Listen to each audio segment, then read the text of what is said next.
কথা অনেক হয়েছে, আমাদের লক্ষ্য একটাই, আমাদের উদ্দেশ্য একটাই, কি দেশকে আমাদের গড়তে হবে।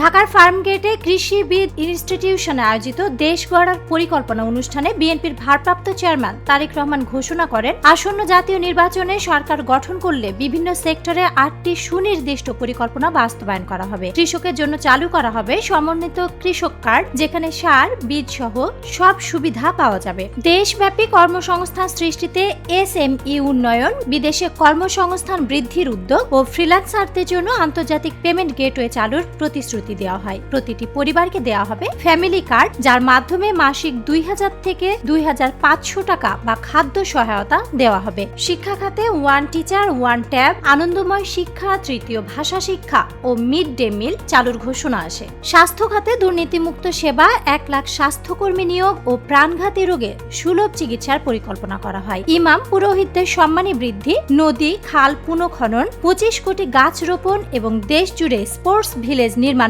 পরিকল্পনার অংশ।